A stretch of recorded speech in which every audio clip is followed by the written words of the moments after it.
A real estate update. My name is Shawn, and I'm going to talk about today overall market trend of the real estate, obviously, and talk about the banks that are being bought up. New home builders are offering some incentives, and comparing the residential and commercial sector and what's kind of shifting.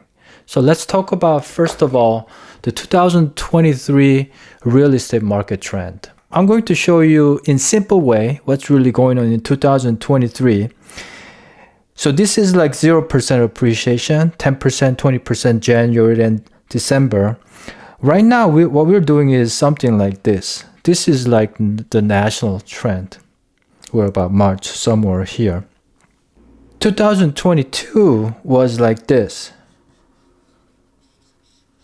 And then towards the end of the year, it went down maybe closer to like 0%. 2021 was like this. Started somewhere in the 20%, went above 20%, and went down like, with the seasonality and everything. So in the last 2 years, we had like 10 to about 20, 25, 30% appreciation. So we were basically like eating up some of the appreciation. So what you hear on the news will be like, the price is decreasing first time since like 10 years ago and this and that. And we're basically equalizing some of the huge gains that we had in the last 2-3 years. We're just normalizing of the huge gains that we had in 2023. That's what's going on right now in real estate. So don't panic. Poorly managed banks are being bought up at like 20, 30 cents on a dollar type of deals. And they basically made very aggressive investment strategy. Some of the depositors, they pulled out money. They went below the regulation. So that's what happens. That's what seems to happen every decade now, or every decade and a half. But because of that, quantitative easing might be coming sooner than expected, not because we caught up with the inflation, we controlled inflation, but to prevent the banking system collapsing. To me, this is like kicking the can down the road or kicking the can down the hallway. In my opinion, this makes the real estate asset class even more valuable because everything else seems to be so volatile. However, in real estate, it's boring, slow, but it makes the real estate investment much more stable.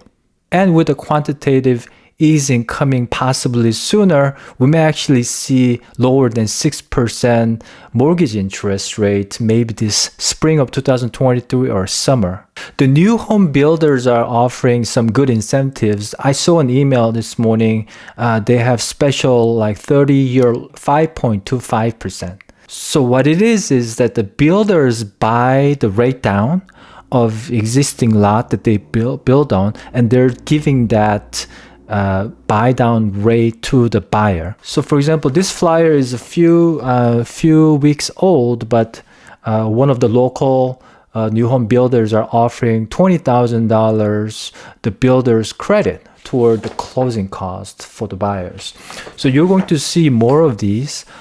So if you're looking to buy a brand new home, no matter where you are, look for this kind of incentives and ask better price so you can be ahead of the somewhat downward trending market. So for example, if you think that the price will go down about 5% this year, just go ahead and ask 5% lower offer price and make that offer and see what the builders say. It's not clear, but when you walk into a model home, the salespeople may actually still work for the builder. So make sure to do some good negotiation, look out for your best interest, and better yet, just hire your own buyer's agents, even when you buy a brand new home from the sales office.